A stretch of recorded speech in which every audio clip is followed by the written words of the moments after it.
Hello dear students, आज आपण आपला सायन्स फर्स्टचा सेकंड चॅप्टर सुरू करतोय, that is periodic classification of elements. आता आपल्याकडे जेव्हा हा चॅप्टर स्टडी करायचा ना, त्यावेळी आपल्याला 8th स्टँडर्ड पासूनचं बॅक नॉलेज खूप उपयोगी पडतं. मग बॅक नॉलेजमध्ये आपल्याकडे काय असलं पाहिजे, आपल्याला किती नाही म्हटलं तर आता सगळं बॅक नॉलेज देणं शक्य नाही, आपल्याकडे टाइम लिमिट आहे, पण तरी थोडंसं आपण डिस्कस करू. बघा आपण काय म्हणतोय, ह्या युनिवर्समध्ये आपल्या अर्थवरती म्हणा, अर्थच्या बाहेर स्पेसमध्ये म्हणा, दुसऱ्या प्लॅनेटवरती म्हणा, सोलर सिस्टीममध्ये म्हणा, युनिवर्समध्ये म्हणू आपण, सगळीकडे जेवढ्या सगळ्या वस्तू बनलेल्या असतील, इन्क्लुडिंग अर्थवरचे प्रत्येक ऑब्जेक्ट, या सगळ्या गोष्टी कशाच्या बनलेल्या आहेत आपल्याकडे, all the things are made from matter. कशाच्या बनलेल्या आहेत? मॅटरच्या. आणि मग मॅटर कशाला म्हणतो आपण? Anything that can occupy some space, त्याला काय म्हणतो आपण? मॅटर. कोणतीही गोष्ट जी थोडासा स्पेस हा फोन आहे, याला मी असं हातावर पकडलं, याने माझ्या हातावरची एवढी जागा घेतली, it means it is made up of matter. मग मॅटर कोणाला म्हणतो आपण? कोणतीही गोष्ट जी कशाची बनलेली असेल, आपण म्हणतो एक स्पेस घेण्याची केपेबिलिटी ठेवेल, तिला आपण म्हणतो मॅटर. मग आपल्याकडे पुढे जाऊन आपण काय म्हणतो, आता मॅटर स्टडी केल्यानंतर आपण काय सांगतो, मॅटरला आपण जर डिवाइड करत गेलो, तर मॅटरचा जो सगळ्यात छोटा पार्टिकल बनेल, त्या सगळ्यात छोट्या पार्टिकलला आपण काय म्हणतो? ॲटम. काय म्हणतो? ॲटम. आणि ह्या ॲटमच्या बाबतीत आपण काही टर्म्स बघितलेल्या आहेत. ॲटमवरती आपण काय म्हणतो, जर आता आपण बघा, आता छोट्या टर्म्स आहे ज्या आपल्याला यूज करायच्यात पुढे जाऊन.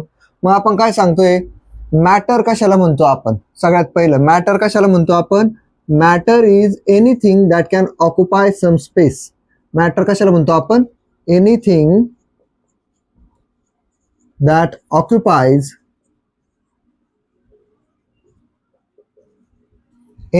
occupies some space. आता कोणतीही गोष्ट जी काय करेल, थोडीशी जागा एक्वायर करेल, तिला काय म्हणू आपण? मॅटर. मग आता आपण दुसरीकडे काय म्हणतोय बघा, जर आपण बघितलं, मॅटरचा सगळ्यात छोटा पार्टिकल कोण होता? ॲटम. आणि ॲटमच्या बाबतीत आपण काय सांगतोय, ॲटमला आपण काय म्हणतो? The smallest undivisible particle. आता ॲटम कोणाला म्हणतोय आपण? Atom the smallest and indivisible, म्हणजे त्याच्यापेक्षा छोटं काहीच नाही, त्याला आपण अजून डिवाइड करू शकत नाही. The smallest and indivisible particle of matter. आता या दोन डेफिनेशन जर कळल्या असतील तर आपल्याला पुढे जाऊन समजायला काही इश्यू येणार नाही. थर्ड आपण काय म्हणतोय, व्हॉट इज अन एलिमेंट. आपला चॅप्टर काय आहे? Periodic classification of elements. Element कोणाला म्हणायचं, आपल्याकडे तिथून सुरुवात असली पाहिजे. मग मला एक सांगा, आपण काय केलं? सरळ जर मी एक्झाम्पलसाठी आपण काय केलं, कार्बन घेतला. आता या कार्बनला जर आपण कन्सिडर केलं, आता कोळशाच्या फॉर्ममध्ये घेतला, आपण कोल घेतला. कोळशाला आपण काय केलं, हातोड्याने ठोकलं, त्याला ग्राइंड केलं, त्याची पावडर बनवली, आणि पावडरमध्ये सगळ्यात छोटा पार्टिकल जो मिळेल आपल्याला, तो काय असणार आहे? जर मोठा तुकडा कोळशाचा बनलेला होता, कशाचा? कार्बनचा, आणि छोट्यात छोटा पार्टिकल पावडरचा जो असेल, तो पण कशाचा बनलेला असेल? कार्बनचा. मग एलिमेंट कोणाला म्हणायचं? एलिमेंट इज एनी सबस्टन्स ज्याला आपण ब्रेक केल्यानंतर, तोडल्यानंतर त्या सबस्टन्स पासून आपल्याला काय मिळतील? सेम ॲटम मिळतील, सेम काइंडचे ॲटम मिळतील, त्याला काय म्हणतो आपण? एलिमेंट. याला कसं डिफाईन करू आपण? एलिमेंट इज अन सबस्टन्स, किंवा आपण म्हणू matter. Element is an substance or matter which gives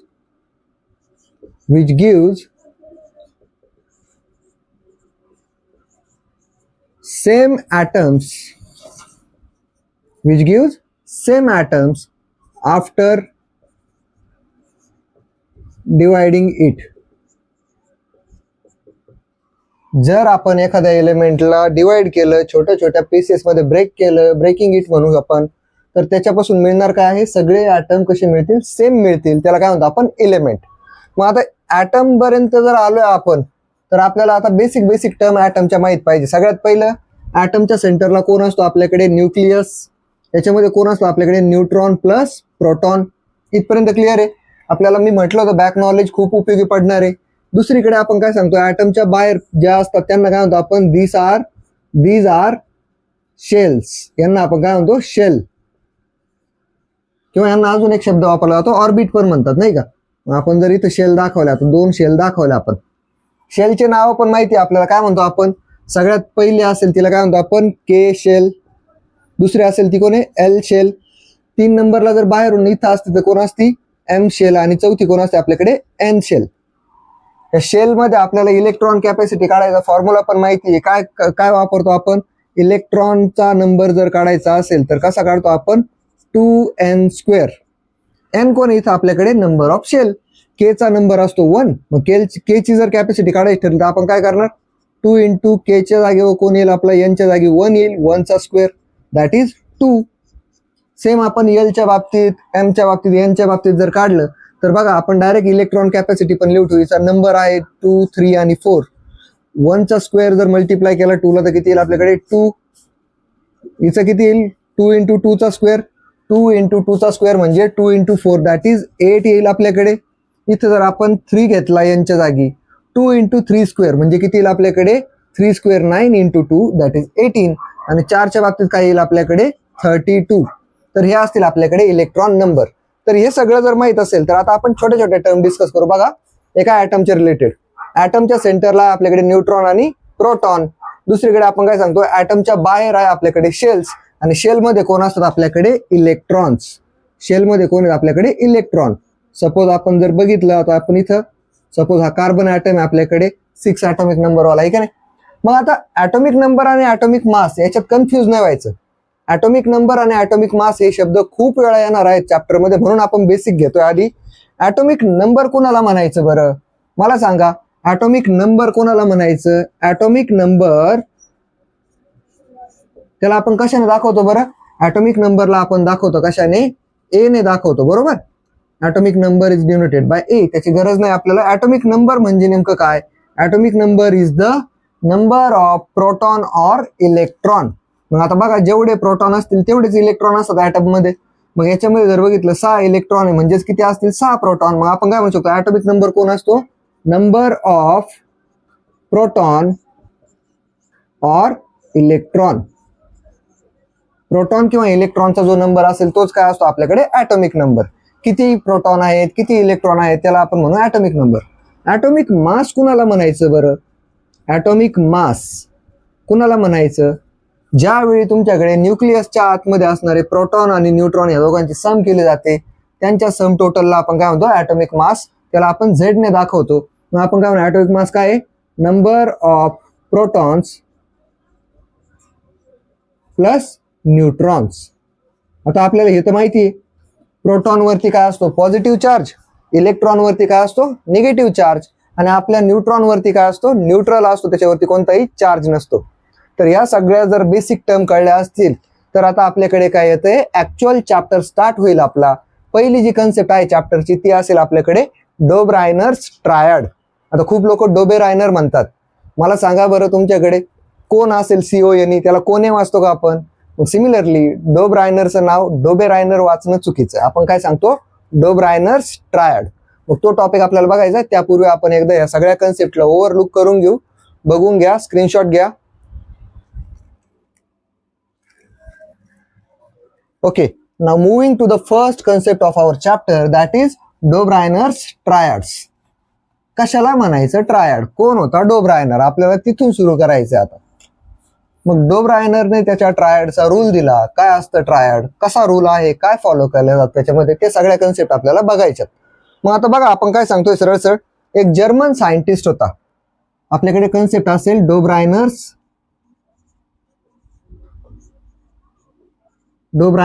triads. मग आपण काय म्हणतो? डोब्रायनर नावाचा एक जर्मन सायंटिस्ट होता. का या जर्मन सायंटिस्टने काय केलं बरं? सरळ सरळ तो म्हटला का properties of elements are related to their atomic masses. मग अकॉर्डिंग टू डोब्रायनर आपण काय म्हणतो? He suggested that the properties of elements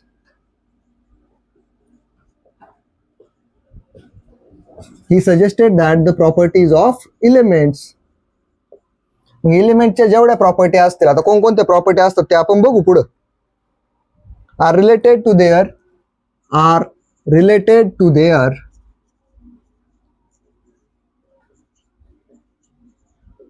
atomic masses. बघा इथं आपल्याकडे लगेच आलं. डोब्रायनरच्या अकॉर्डिंग डोब्रायनर काय म्हणत होता? का जे इलेमेंटच्या प्रॉपर्टीज असतात. आता इलेमेंट दोन प्रकारच्या प्रॉपर्टी दाखवतो. एक असतात फिजिकल प्रॉपर्टीज, एक असतात केमिकल प्रॉपर्टीज. फिजिकल प्रॉपर्टी कोणाला म्हणायचं? ज्या प्रॉपर्टीला तुम्ही मोजू शकता, क्वांटिफाय करू शकता. फॉर एक्झाम्पल, जसं आपण एखाद्या एलिमेंटला तो कधी मेल्ट होतोय त्याला आपण म्हणतो मेल्टिंग पॉईंट, तो आपण बघू शकतो व्हिजिबली. बॉइलिंग पॉईंट बघू शकतो. डेन्सिटी एखाद्या एलिमेंटची, त्याला धरलं आणि पाण्यात टाकलं तो बुडतोय का तरंगतोय हे बघू शकतो. त्या प्रॉपर्टीजला आपण काय म्हणतो? Physical property. आणि दुसरीकडे आपण काय म्हणतो? एक केमिकल प्रॉपर्टी म्हणजे काय? मग तो कंपाऊंड दुसऱ्या एखाद्या एलिमेंट सोबत, एक एलिमेंट दुसऱ्या एलिमेंट सोबत कसा रिॲक्ट होतो. फॉर एक्झाम्पल, कार्बनचं एक्झाम्पल घेतलं आपण, कार्बन ऑक्सिजन सोबत रिॲक्ट होतो का, कसा होतो, त्याचे ऑक्साईड कसे बनतील. कार्बन हायड्रोजन सोबत रिॲक्ट होतो का, तर त्याचे हायड्राईड कसे बनतील. ह्या सगळ्या स्टडीला काय म्हणतो आपण? Chemical property. मग आता आपण काय म्हणतोय? कोणत्याही एलिमेंटच्या ज्या प्रॉपर्टीज असतील, फिजिकल किंवा केमिकल, त्या प्रॉपर्टी कशावर डिपेंड करतात? त्याच्या अकॉर्डिंग ॲटॉमिक मासवरती. मग डोब्रायनरने काय केलं? सिम्पली अशा एलिमेंटचे काय केले? त्याने 3 एलिमेंटचा ग्रुप बनवला आणि या 3 एलिमेंटच्या ग्रुपला तो काय म्हटला? ट्रायड. मग आपल्याकडे बघा काय म्हटलं पुढे जाऊन आपण, he made groups of 3 elements. ही म्हणजे कोण? आपल्याकडे Dobereiner. He made group of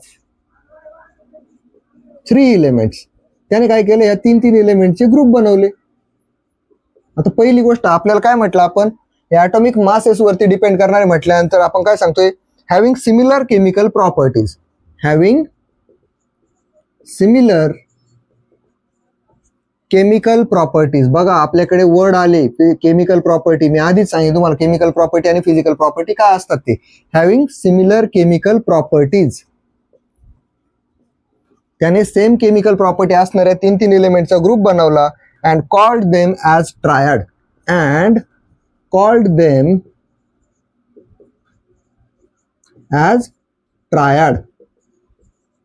त्याने या ग्रुपला काय नाव दिलं? 3 एलिमेंटचा ग्रुप बनवला, सेम प्रॉपर्टी असणाऱ्या.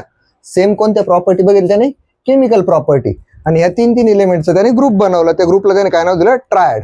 आता एक एक्झाम्पल सर समजून घेऊ आपण. त्याने काय केलं? सगळ्यात पहिलं एक्झाम्पल, आपल्याकडे त्याने घेतला लिथियम. लिथियम काय? आपल्याकडे एक असा एलिमेंट आहे जो काय करतो? इझिली ऑक्सिजन सोबत रिॲक्ट होतो, इझिली पाण्यातही रिॲक्ट होतो, पडला तर लगेच पेट घेतो. त्यानंतर त्याने लिथियम सारख्या प्रॉपर्टी कोण दाखवतो? आपल्याला माहिती आहे सोडियम. सोडियमला जर आपण पाण्यात टाकलं तर लगेच त्याचा पेट घेऊ शकतो, स्फोट होऊ शकतो, ब्लास्ट करू शकतो. आणि लास्टला आपण कोण घेतला?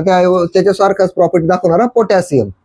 मग या तिघांच्याही केमिकल प्रॉपर्टी सेम आहे. ऑक्सिजनच्या कॉन्टॅक्टमध्ये आल्यानंतर तिघही बर्न आउट होतील. या 3 जणांच्या ग्रुपला त्याने काय नाव दिलं? ट्रायड. काय म्हटलं त्याने? ट्रायड. या ग्रुपला त्याने काय म्हटलं? ट्रायड. मग आपल्याला याच्यावरती क्वेश्चन कसा येतो बघा. याच्यावरती आता ट्रायडचा कन्सेप्ट कळला असेल तर आपल्याला याच्यावरती क्वेश्चन कोणता येतो ते आपल्याला बघायचंय. डोब्रायनरच्या ट्रायड वरती स्क्रीनशॉट घ्या आधी.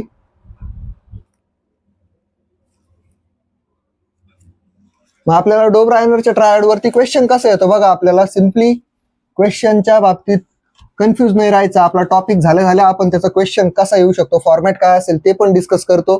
त्यामुळे आपण बघून घेऊ काय असतो क्वेश्चन. बघा याच्यावरती ट्रायड काय असतं कळलं असेल तर. क्वेश्चन नंतर करू, आधी एक्झाम्पल तर पूर्ण करू. माय मिस्टेक, आपण एक्झाम्पल अर्धच राहिलं, आपण कम्प्लीट करून पुढे जायला पाहिजे होतं. ओके, आपण ग्रुप घेतला कोणता? आपण घेतला लिथियम, नंतर घेतला आपण सोडियम आणि लास्टला घेतला आपण पोटॅशियम. बरोबर. मग आता या तिघांना आपण काय म्हटलं? ट्रायड म्हटलं. मग ट्रायड कसं बनवलं त्याने? सरळ हा ट्रायड असाच नाही बनवला त्याने काय केलं? ही अरेंज, पुढचा पॉइंट असेल त्याच्यातलाच आपला, ही अरेंज. त्याने हे जे एलिमेंट घेतले ते असेच कोणत्याही ऑर्डर मध्ये नाही अरेंज केले. ही अरेंज दीज एलिमेंट्स. त्याने हे जे एलिमेंट घेतले ना यांनी काय केलं? आधी अरेंज केलं. अरेंज कसं केलं? In increasing order of atomic masses. In increasing order of atomic masses. म्हणजे मग काय? ज्याचं कमी मास असेल त्याला आधी घेतलं, नंतर दुसऱ्याला घेतलं, नंतर ज्याचं जास्त आहे त्याला 3 नंबरला गेलं. Atomic masses. जसे ॲटॉमिक मास होते तसे त्यांना इन्क्रीजिंग ऑर्डर मध्ये अरेंज केलं. आणि त्याचं म्हणणं काय होतं? ही शोड दॅट त्याने काहीतरी सिद्ध केलं याच्यातून. He showed that atomic mass of middle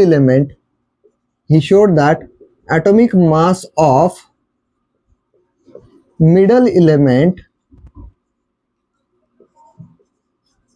atomic mass of middle element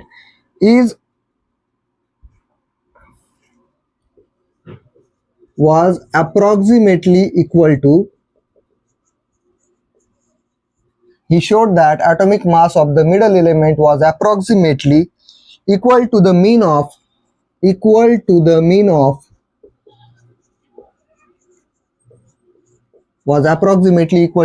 of atomic masses of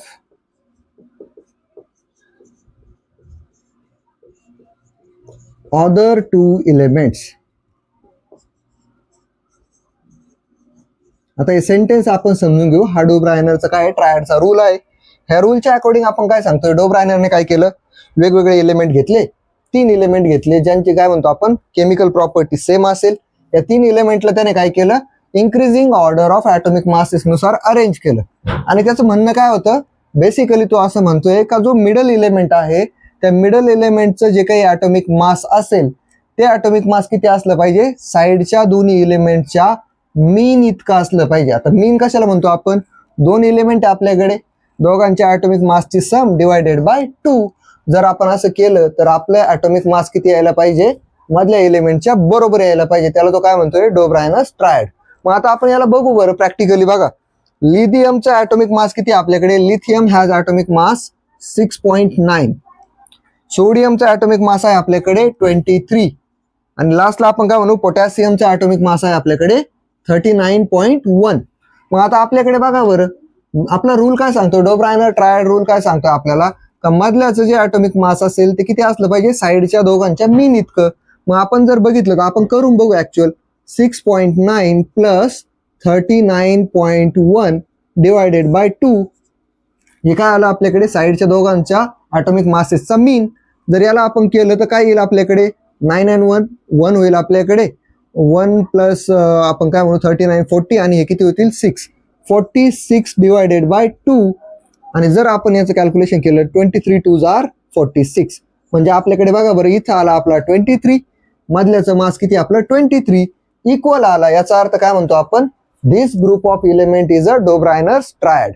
म्हणजे आपण सिम्पली काय सांगतो, साईडच्या 2 एलिमेंटचं जर ॲटॉमिक मासेसच्या आपण काय केली, मीन काढला आणि जर तो मीन आपल्या मधल्या एलिमेंटच्या अप्रॉक्सिमेट वर्ड खूप महत्वाचा आहे. इथं 23 पॉईंट समथिंग आला असतं तरी पण आपण अप्रॉक्सिमेटली 23 म्हणू शकलो असतो.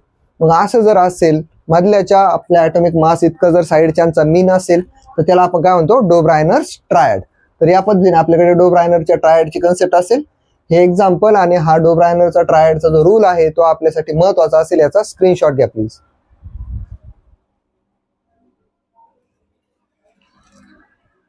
मग आता याच्यावरती क्वेश्चन कसं येतो बघा बरं, आपण क्वेश्चन करू. याचं मी म्हटलं होतं मागाशी, चुकून आपण कन्सेप्टच्या आधीच क्वेश्चन कडे पोहोचलो होतो, बट आता आपण क्लिअर केलंय. तर आता आपण काय बघू, आपल्या डोब्रायनरच्या ट्रायड वरती क्वेश्चन कसं येतो तुमच्या पेपरमध्ये.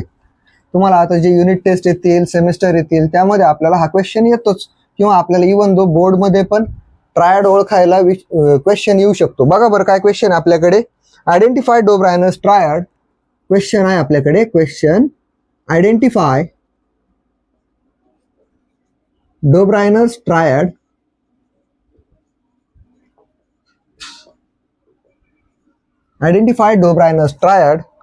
from the following group of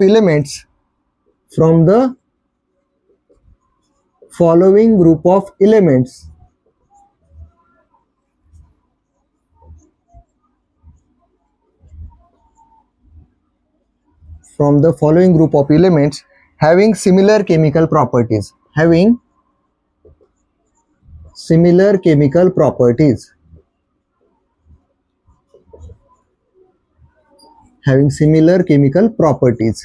मग आता आपल्याकडे बघा बरं, आपण काय सांगतोय, आपल्याला खाली काही एलिमेंटचे ग्रुप दिलेत ज्यांच्या केमिकल प्रॉपर्टीज सेम आहेत आणि ते डोब्रायनरचे ट्रायड आहेत की नाही ते आपल्याला क्रॉस चेक करायचे.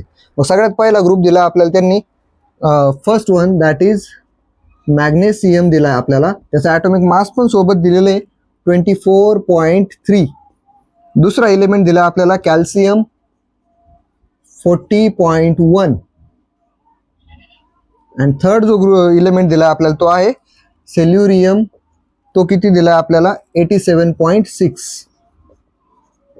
मग हे 3 एलिमेंट दिले, आपल्याला चेक करायचं हे डोब्रायनरचं ट्रायड आहे की नाही. कसं काढणार आपण, सिम्पली काय करणार, साईडच्या दोघांच्या ॲटॉमिक मासेसची सम करणार, डिवायडेड बाय 2 करणार. याच्या जवळपास आली तर काय म्हणणार, ट्रायड आहे, नाही आली तर काय म्हणणार, ट्रायड नाही. मग आपण बघा बरं, करून बघू काय येईल आपल्याकडे. 24.3 प्लस 87.6 डिवायडेड बाय 2. जर आपण याला बघितलं, आता याला जर सॉल्व्ह केलं आपण, तर आपल्याकडे काय येईल आन्सर, 111.6 येईल, सॉरी 0.9 येईल आपल्याकडे. 111.9 डिवायडेड बाय 2. आणि जर याचा आन्सर मिळवलं तर किती येईल आपल्याकडे, 55.95. आता बघा बरं, आपल्याकडे आन्सर आला, आपण मीन काढला, काही नाही केलं, सिंपल ऍडिशन आणि डिव्हिजन केलं, आपण काय मिळवलं, मीन मिळवला. हा जो मीनची व्हॅल्यू मिळाली आपल्याला, ती जर कम्पेअर केली आपण मधल्या सोबत, तर बघा बरं, हे 40 आहे, हे 55 आहे, म्हणजेच काय, दोघांमध्ये 15चा डिफरन्स येतो नियरली. एवढा मोठा डिफरन्स आल्यावर याला आपण ट्रायड म्हणू शकतो का. आपण काय म्हणणार, this group is not a Dobereiner's triad. डोब्रायनरचं ट्रायड नाही हा ग्रुप. देन सेकंड एक्झाम्पल दिलेलं आहे आपल्याला, बघा हा आपल्याला करायचा आहे. 2 नंबरच्या एक्झाम्पल मध्ये आपण घेतला सल्फर, ॲटॉमिक मास आहे त्याचं 32.1. नंतर आपल्याला दिलाय कोण, सल्फर सारखे प्रॉपर्टी असणारा सेलेनियम. सेलेनियमचा ॲटॉमिक मास दिलेला आहे आपल्याला 79.0. आणि आपल्याला थर्ड जो एलिमेंट दिला तो आहे टेल्युरियम. टेल्युरियमचा ॲटॉमिक मास दिलेला आहे आपल्याला 127.6. आणि आपल्याला विचारलं हा डोब्रायनरचा ट्रायड आहे की नाही.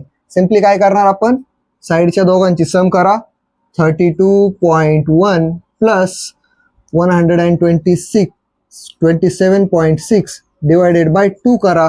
काय येईल आपल्याकडे आन्सर, आपण सिम्पली काय सांगू, ते किती यायला पाहिजे आपल्याकडे, 159.7 अपॉन 2. जर याला आपण काढलं तर किती येतं आपल्याकडे, 79.85. बघा बरं, व्हॅल्यू काय आली आपली, 79.85. 79च्या क्लोज आहे की नाही.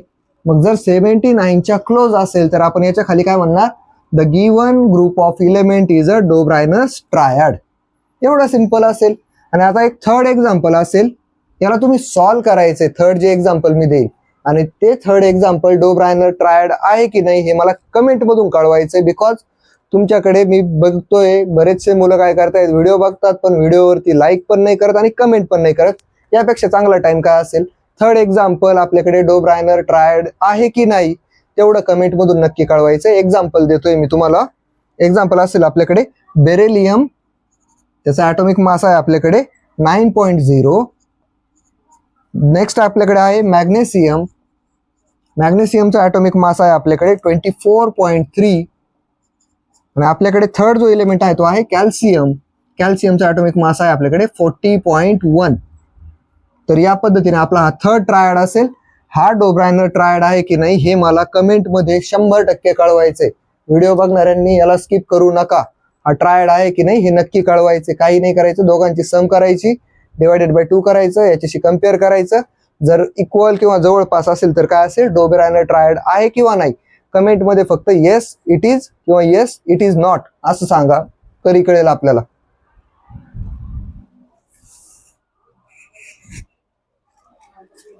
ओके, आजच्या आपल्या लेक्चरचा दुसरा कन्सेप्ट असेल तो असेल आपल्याकडे न्यूलँड्स रूल ऑफ ऑक्टेव्ज. आता डोब्रायनर सारखाच आपल्याकडे कोण आला, एक मेंबर आला, एक सायंटिस्ट आला, ज्याचं म्हणणं काय होतं, न्यूलँडने दिलेला जो रूल होता तो तर त्याने ऍक्सेप्ट केलाच. ट्रायड तर सगळ्यांनी ऍक्सेप्ट केले, पण ट्रायड ऍक्सेप्ट केल्यानंतर काय झालं, नवे एलिमेंट डिस्कवर झाले असतील.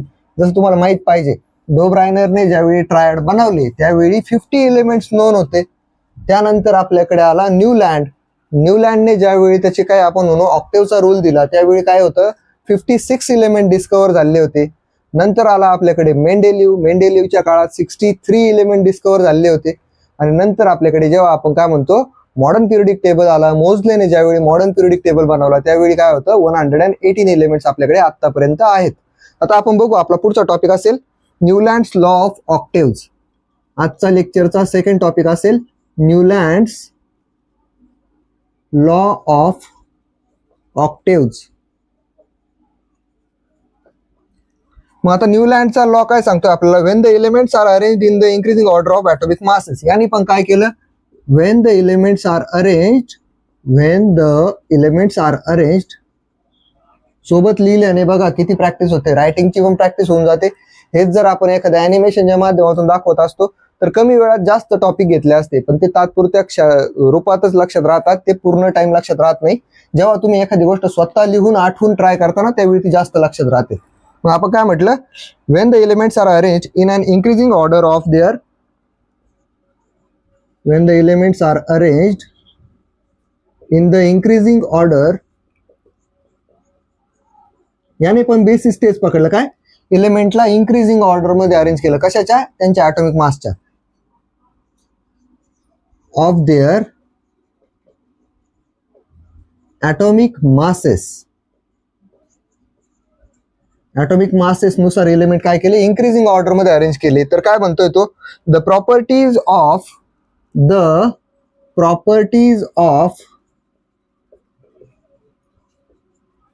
every eighth element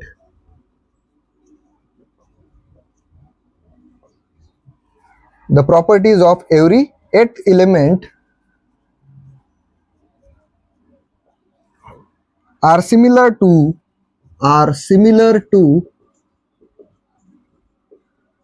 those of the first. मग आता न्यूलँडने तर सिम्पलची टर्म सांगितली आपल्याला. काय म्हटलं, न्यूलँड एलिमेंट्सला इंक्रीजिंग ऑर्डर मध्ये अरेंज केलं त्याने, आणि त्याच्या असं लक्षात आलं का जो काही फर्स्ट एलिमेंट असेल आपल्याकडे त्याच्या ज्या काही प्रॉपर्टीज होत्या फिजिकल केमिकल, त्या सेम प्रॉपर्टी कोणत्या एलिमेंट सोबत मॅच होत आहेत, एथ एलिमेंट सोबत. आणि मग त्याने त्याला काय म्हटलं, न्यूलँड्स रूल ऑफ किंवा लॉ ऑफ ऑक्टेव्ह. मग आता या प्रॉपर्टीज कशा मॅच होतात ते आपण बघू. मग त्यासाठी त्याने काय केलं, न्यूलँडने काय केलं, आपल्याकडे जे काही एलिमेंट्स आहेत त्या एलिमेंट्सला त्याने एका इंक्रीजिंग ऑर्डरमध्ये अरेंज केलं आणि त्याला त्याने काय केलं, कम्पेअर केलं. कुणासोबत कम्पेअर केलं, he compared the elements with the musical notes. आता आपल्याकडे म्युझिकल नोट काय असतात बघा बरं, आपल्या इंडियन क्लासिकल म्युझिक मध्ये 7 नोट्स आहेत. कोणकोणत्या, सा रे ग म प ध नी पर्यंत आहेत. 8व्या रिपीटला कोण येतोय, सा येतो पुन्हा. मग आपण काय म्हणू शकतो, पहिल्या साच्या आणि 8व्या साच्या दोघांच्या प्रॉपर्टी सेम असतील, त्याला त्याने काय म्हटलं, न्यूलँड्स लॉ ऑफ ऑक्टेव्स. मग आता आपण बघू, बघा आपल्याकडे काय दिलं त्याने, म्युझिकल नोट. इथं आपल्याला टेबल आहे बुकमध्ये एक, आपल्याकडे म्युझिकल नोट दिली त्याने इथं आपल्याला, आणि इकडं काय दिलं त्याने आपल्याला, एलिमेंट्स. इकडं आपल्याला दिले एलिमेंट्स. आता आपण याच्यामध्ये डीप नाही जाणार आहे जास्त, आपल्याला फक्त समजून घ्यायचं. काय बघा, आपल्याकडे म्युझिकल नोट ज्या आहेत त्या फॉरेन कंट्रीमध्ये काय म्हणून वापरल्या जातात आणि आपल्याकडे काय म्हणून ते पण दिलेलं आहे. पहिला आहे आपल्याकडे डो, त्याला आपल्याकडे काय म्हणतो आपण, सा म्हणून ओळखतो इंडियन क्लासिकल मध्ये. दुसरा आहे आपल्याकडे री, डो रे, नंतर आपण त्याला काय म्हणतो, रेच म्हणतो. तिसरा आहे आपल्याकडे मी, त्याला आपण काय म्हणतो, ग. चौथा आहे आपल्याकडे फा, त्याला काय म्हणतो आपण, म. त्याच्यानंतर आहे आपल्याकडे सो ला टी, सो ला टी, यांना आपण म्हणतो प ध नी. तर अशा पद्धतीने आपल्या नोट्स होत्या. मग आपण काय म्हटलं बघा बरं, सा रे ग म प ध नी, 7 नोट झाल्या. 8वं परत कोण येईल आपल्याकडे, सा येईल. पुन्हा कंटिन्यू करू आपण. मग आपण जर यांच्यामध्ये एलिमेंटला अरेंज केलं तर बघा बरं, आपल्याकडे पहिला एलिमेंट कोण येतो, हायड्रोजन. थोडंसं वर लिहितो, जागा लागणार आहे आपल्याला, हायड्रोजन. दुसरा कोण आहे आपल्याकडे, लिथियम. आता इथे एक क्वेश्चन आला पाहिजे मनामध्ये, सर दुसरा एलिमेंट तर हिलियम येतो, इथे लिथियम कसं काय आला. हिलियम नोबल गॅस आहे, आणि जेव्हा आपल्याकडे न्यूलँडने हा ऑक्टेव्हचा रूल दिला ना, त्यावेळी हिलियम डिस्कवरच झालेलं नव्हतं, म्हणून लिथियमच घेतला जायचा. त्याऐवजी आपण काय म्हणतो, हिलियमला जागा नव्हतीच त्यावेळी पिरियडिक टेबलमध्ये. मग आपण काय म्हणू, तिसरा असेल आपल्याकडे बेरिलियम. चौथा असेल आपल्याकडे बोरॉन. त्याच्यानंतर असेल कार्बन, नायट्रोजन आणि ऑक्सिजन. 7 एलिमेंट झाले आपले अरेंज करून. मग आपण काय सांगतोय, जो 8वा एलिमेंट येईल, 7व्या नंतर जो 8वा येईल त्याच्या प्रॉपर्टी कोणासारख्या असणार आहे, पहिल्यासारख्या. मग 8वा कोण येईल आपल्याकडे, ऑक्सिजन. नंतर येतो आपल्याकडे फ्लोरीन. मग यामध्ये बघा बरं, फ्लोरीनच्या आणि हायड्रोजनच्या काय झाल्या, फिजिकल केमिकल प्रॉपर्टीज मॅच झाल्या पाहिजे. नंतर आपण फ्लोरीन नंतर जर घेतलं तर बघा आपल्याकडे कोण येतोय, सोडियम. तुम्ही म्हणशाल पुन्हा सर इथं तर यायला पाहिजे होतं कोण निऑन, पण निऑन नोबल गॅस आहे, डिस्कवर नव्हता झालेला. मग लिथियम इथून काउंट करा बरं. 1 2 3 4 5 6 7 आणि 8. आपण लिथियमला जर 1 नंबर स्पॉट दिला तर इथून 1 2 3 4 5 6 7 आणि 8. 8व्या नंबरला येणाऱ्या एलिमेंटच्या प्रॉपर्टी पहिल्यासारख्या असतील, म्हणजे ह्या दोघांच्या पण प्रॉपर्टी कशा असतील, सेम असतील. हाच आहे आपल्याकडे न्यूलँड्स लॉ ऑफ ऑक्टेव्स.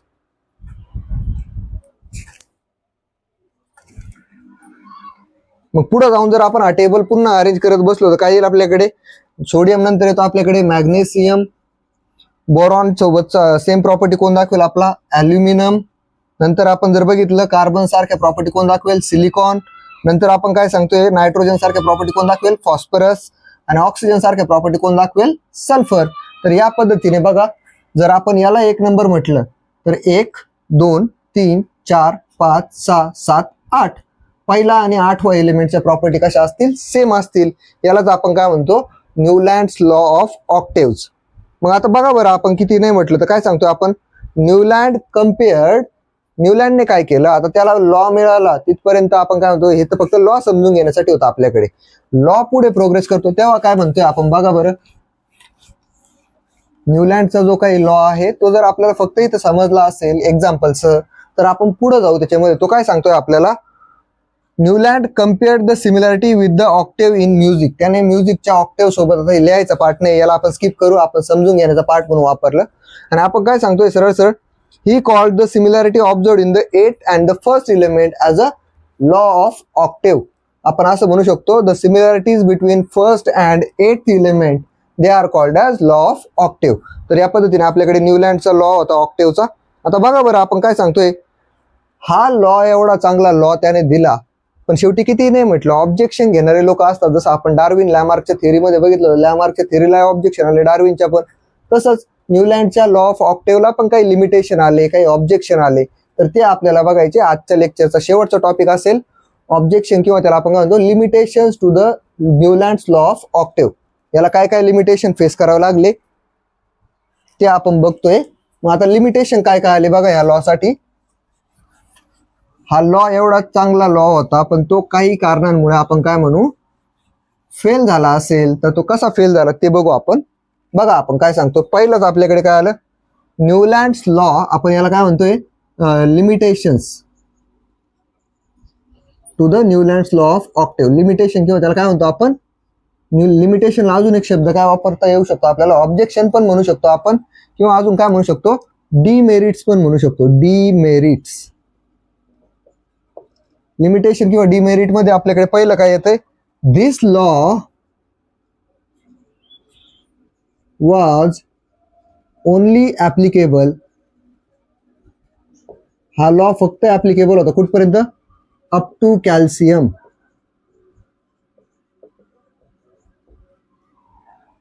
हा लॉ फक्त 20 नंबरला आपला जो कॅल्शियम येतो ना, आता आपल्याला माहिती, मी किती नाही म्हटलं तर आपल्या सगळ्या स्टुडंटला ही ट्रिक माहित असते, 1 to 20 एलिमेंट आपले पाठच असले पाहिजे 10वीच्या मुलांची तरी. Hi hello listen to BBC news on Friday night, ना मांगो अल्ला से पेप्सी सोडा कोला और काजू कतली. तर ह्या रूल नुसार आपण काय सांगतो, 20 नंबरला कोण येतो आपला कॅल्शियम. हा लॉ फक्त कॅल्शियम पर्यंत ऍप्लिकेबल होता, त्याच्यानंतरच्या एलिमेंटवर हा लॉ लागू पडत नव्हता. नंतर आपण काय सांगतोय, न्यूलँडने काही काही ठिकाणी काय केलं, न्यूलँड पुट 2 एलिमेंट्स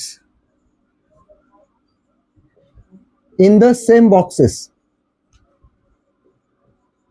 न्यूलँडने काय केलं, आता 2-2 एलिमेंटला एका सेम बॉक्स मध्ये टाकायचा ट्राय केला. का बरं, कोबाल्ट आणि निकेल. तुमच्याकडे टेक्स्टबुक मध्ये हा टेबल आहे, तुम्ही बघा. त्याच्यामध्ये आपण काय सांगतो सरळ सरळ, डोच्या खाली, डो म्हणजेच कोण आपला 6च्या खालच्या टेबल मध्ये कोण येतो आपल्याकडे, कोबाल्ट आणि निकेल. दोघांनाही त्याने काय केलं, एकाच जागी टाकलं. म्हणजेच काय, to fit, to accommodate. Accommodate म्हणजे काय, फिक्स करणे, बसवणे. To accommodate all the known elements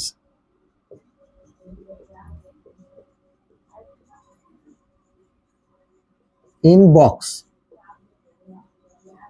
मग न्यूलँडने काय केलं, जेवढे नोन एलिमेंट होते त्याच्या वेळी, मी सांगितलं तुम्हाला किती होते, 56 एलिमेंट होते. तर तेवढे सगळे फिट करायचे ना, त्याने काय केलं, कधी 2-2 एलिमेंट एका एका बॉक्समध्ये टाकून दिले.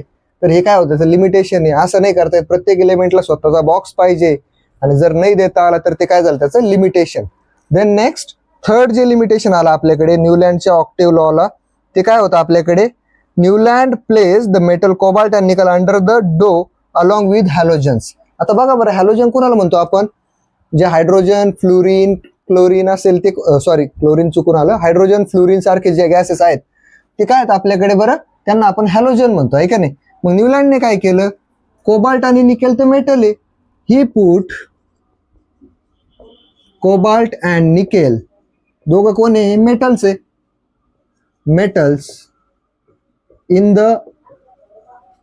डो, म्हणजेच कोण, आपला इंडियन क्लासिकल मधला सा.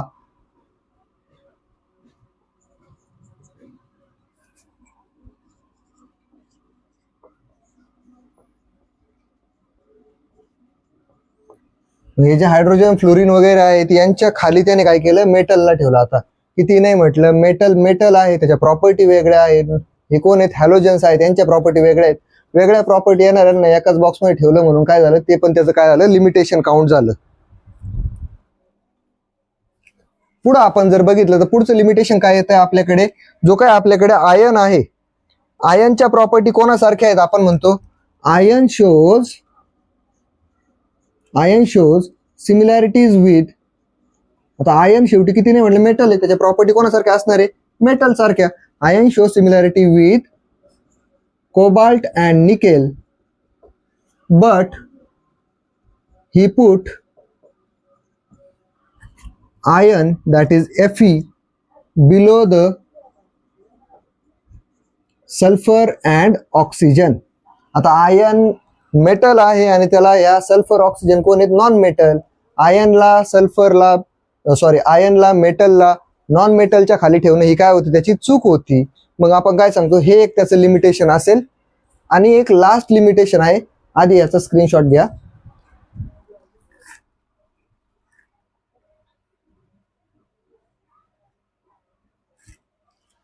अँड एक लास्ट आपण काय सांगतो, एक लास्ट लिमिटेशन आपल्याकडे येतंय, ते काय असेल का, न्यूलँडने जे काही ऑक्टेव्हचा लॉ दिला, जर मला सांगा एक सायंटिस्ट म्हणून प्रोव्हिजन ठेवली पाहिजे होती की नाही, भविष्यात जे एलिमेंट डिस्कवर होतील त्यांना कुठं जागा द्यायची, त्यासाठी त्याने जागाच नाही ठेवली. म्हणून आपण काय सांगतोय, ही डिड नॉट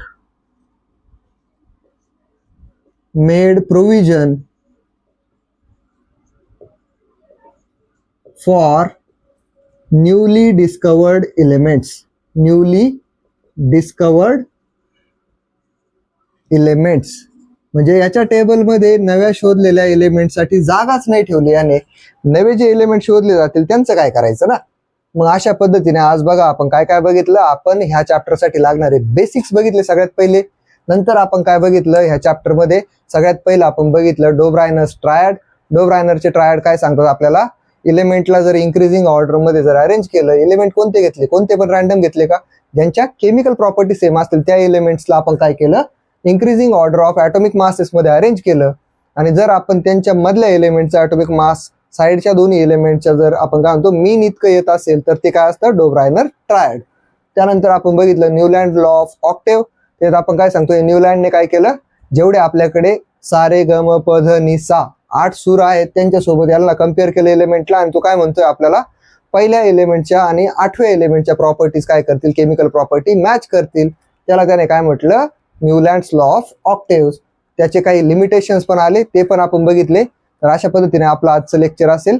नेक्स्ट लेक्चरला आपण पूर्ण मेंडेलिव्हचा पिरियडिक टेबल डिस्कस करू. तुमचं काम एकच असलं पाहिजे, व्हिडिओला लाईक करा, चॅनलला सबस्क्राईब करा नवीन असाल तर, आणि सगळ्यात महत्त्वाचं आपल्या मित्रमैत्रिणींसोबत शेअर करायला शिका, ठीक आहे. आणि सगळ्यात अजून एक महत्त्वाचं, जो क्वेश्चन विचारलाय त्याचा आन्सर कमेंटमध्ये नक्की कळवायचं, डोब्रायनर ट्रायड आहे की नाही, ठीक आहे. थँक्यू. आपल्याकडे लिमिटेशनचा एक स्क्रीनशॉट घ्या लास्टवाला, आणि लेक्चर थांबवा आपण. नेक्स्ट लेक्चर लवकरच अपलोड केलं जाईल.